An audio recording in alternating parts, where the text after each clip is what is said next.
Congrats to Western. It was a disappointing loss, obviously. The game started out well for us, and then I think Western just made an adjustment, got more physical on the defensive end, and we didn't respond well until the second half on running tough physical offense. And it was really the difference in the game. We scored 9 points in the last 14 or 15 minutes of the first half. And when you're not shooting the ball well from deep, you got to find other ways to generate points. That's the obvious. It's twos and ones. You got to be able to make tough layups and tough contact finishes around the bucket and your free throws. And tonight we left a lot of points at the free throw line, left a lot of points in the paint. Our defense, we're analytically and statistically all that the best defensive team right now in our league.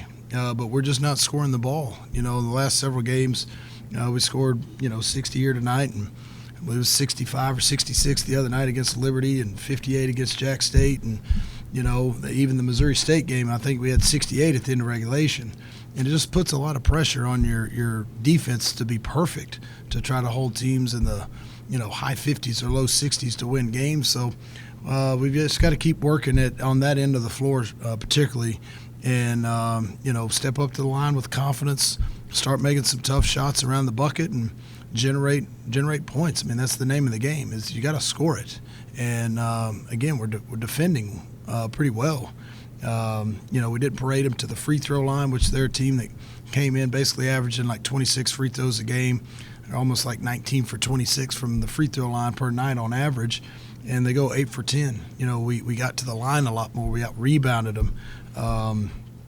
We just didn't put the ball in the basket, and so we gotta do a better job there. Questions? What's the diagnosis? I mean, you're in the heart of conference schedule now. Yep. Are opposing defense just figuring you out, yep, or are you just not executing? A little bit of both. Great question on the why.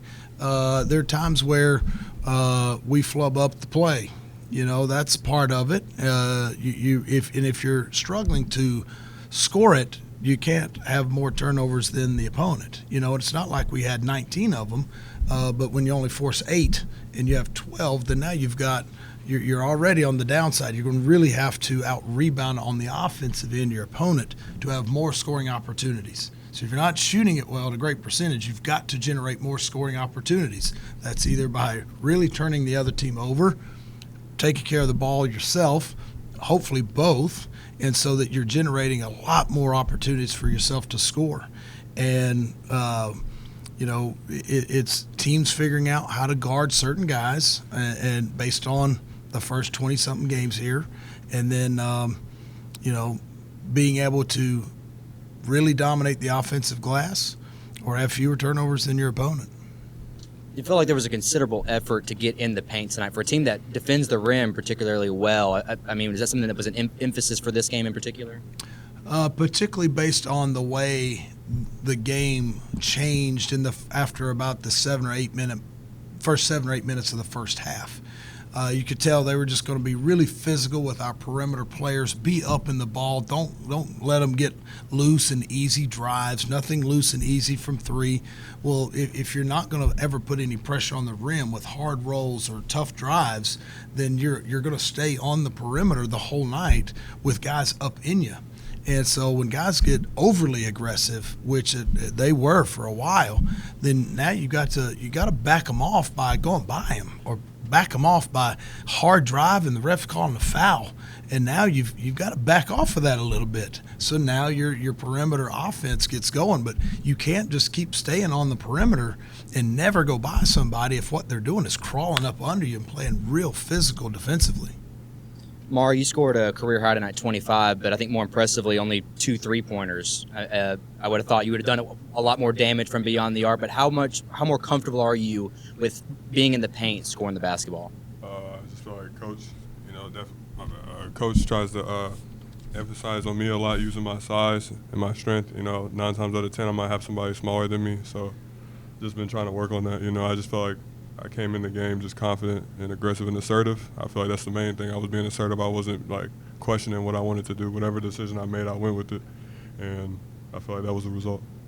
Loof, I'm interested in your storyline down low. Obviously, a lot of pressure, filling shoes of seasons past. How have you kind of addressed that mentally? And in tonight, again, a more physical presence from you. Yeah, I think I just got to be myself, and go out and play hard every night and try to rebound and dunk the ball and, just continue to play hard, stack days. It's been 3-game losing streak now. You still have another one at home next week. As a guy that has been in this locker room, what does it take as a group to kind of get out of this slump? We just got to come together. I mean, really, that's it. We know what we got to do. We have to make some adjustments on both the offensive end and the defensive end. We made some timely errors, I think, especially with rebounding. So just got to watch the film and learn from it.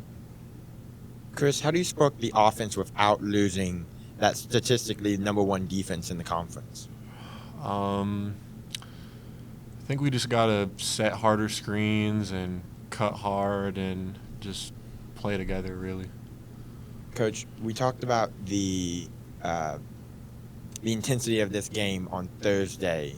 How did you see the first-year group of guys step up to that tonight?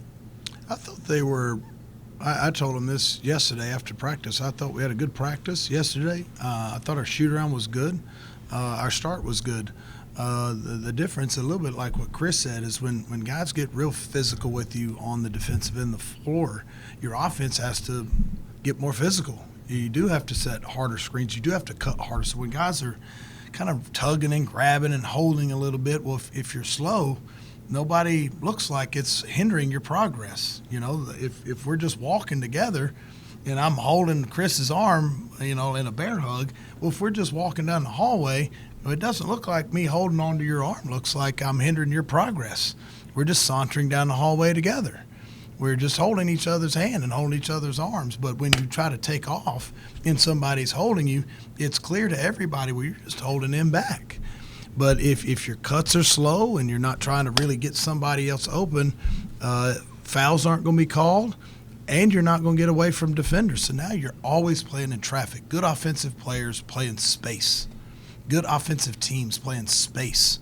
You have to create space for yourself. So it's hard cuts, physical screens, getting up and down the floor when you get defensive stops. Hell, we got a lot of stops tonight. They missed 40 shots. You should have more than 4 fast break points. You got to get out and go. Where you're struggling to score the ball versus tough physical defense, well, there's a way to avoid that. Get defensive rebounds and go. Let's play 3-on-2 in the open floor and in space. We did not respond to how physical they got for too long a stretch.